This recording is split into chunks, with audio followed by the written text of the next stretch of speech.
stage of the sensory system or the process of sensing, which is called the propagation.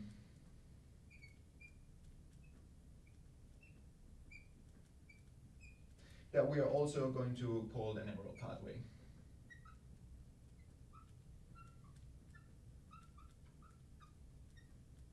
So the propagation of the neural pathway is going to be kind of like the way that the stimuli is going to, or the signal that the receptor create that is going to go through until it arrives to the central nervous system.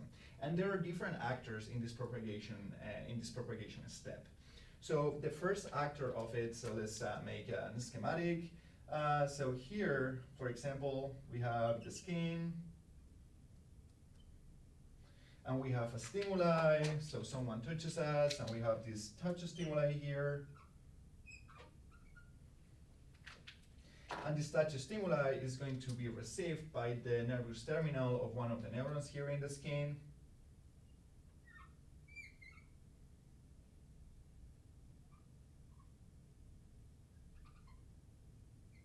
Okay, so this first neuron that received this stimuli is going to be called the first order neuron.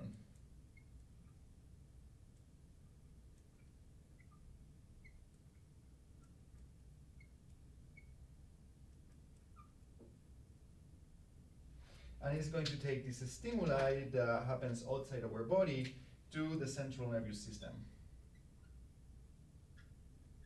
And then inside the central nervous system, there are other two steps of the neural pathway, okay?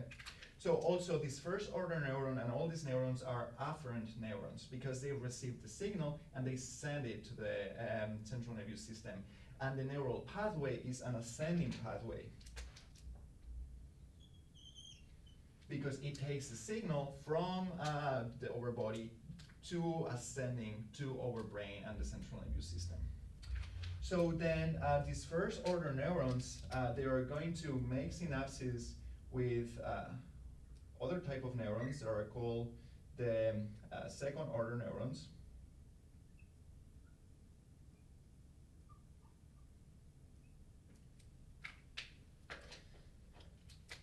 And these second order neurons, they are located in the central nervous system, but they are going to be located in the spine or the brainstem.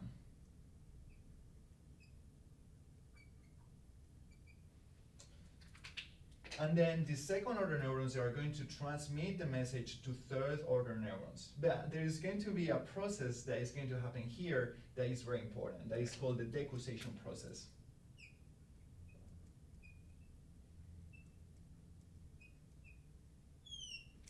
So in the decussation process, what is going to happen is that the axon of this secondary order neuron is going to cross in the thalamus, is going to go to the other side, okay? So let's like put example that we have here in the left side of our body. So this will be left,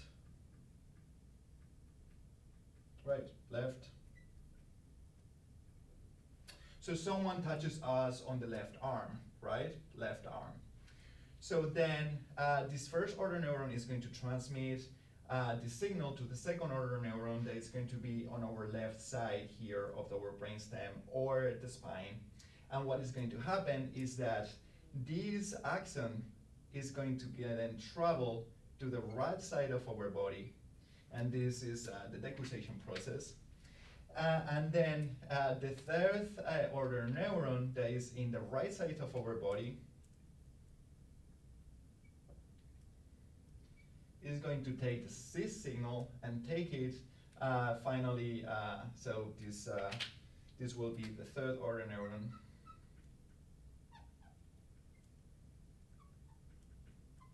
That will be on the right side of our body, and it's specifically located in the thalamus. So in the decussation process, the second order neuron is going to take the signal to the right part of the thalamus, to the third order neuron. So this is why the sensations that we feel in the left side of our body are processed in the right side of our brain, in the right hemisphere. And on the other side, the sensations that we feel in the right side of our body, they are going to be processed in the left side hemisphere of our brain. And that's called the decussation process. And finally, this third order neuron is going to take the signal to our brain, to the somatic cortex.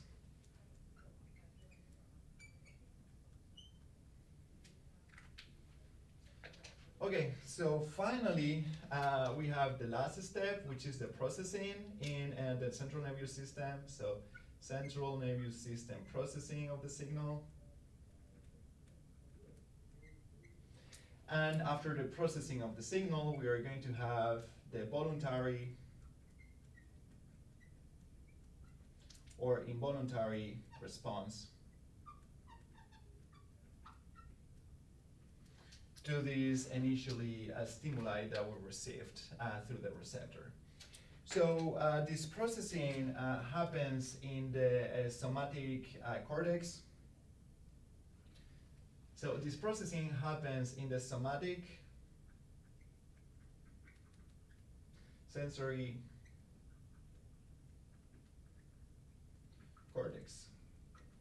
So if we have a schematic of our brain, so we have here the right hemisphere and the left hemisphere, right? This will be the frontal part, and this will be the parietal part. Okay, so frontal, parietal lobe.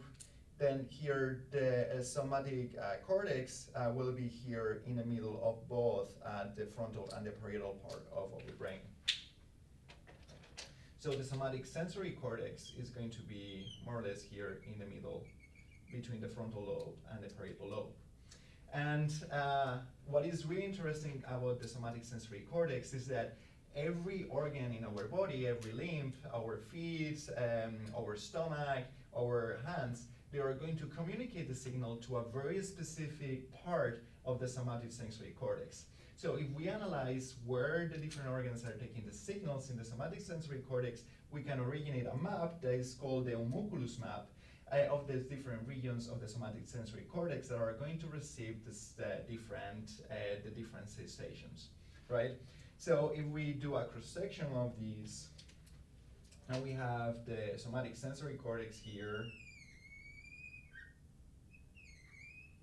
We can have a map, right, of the different parts that receive the different sensations of our body. That is called the homunculus. Let's see, I don't think you can see it here. So this will be the homunculus.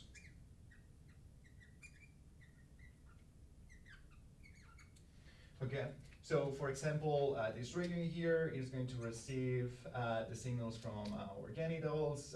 Here we're going to have our feet.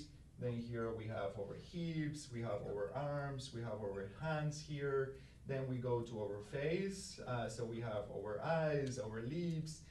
Then here we'll go to our stomach. So we can very precisely locate here in the somatic sensory cortex where the different sensations from the different organs of our body are going to go.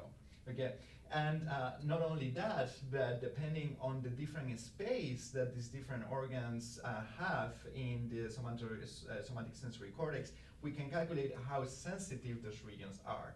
So for example, if we were to convert the space that the different regions have here in the somatic sensory cortex into a drawing of how sensitive our body is, we'll have here someone that'll have really big hands, because our hands, they are very sensitive and they have a really big portion of space here in the cortex. So really big hands. And then very big head with big eyes and very big mouth, because our lips also have a lot of sensory terminals, and they have a very big space here in our cortex. Okay, so we have seen an overview of how the sensory system works since we receive the stimuli through the receptors until the central nervous system processes signal in our cortex, in the somatic sensory cortex.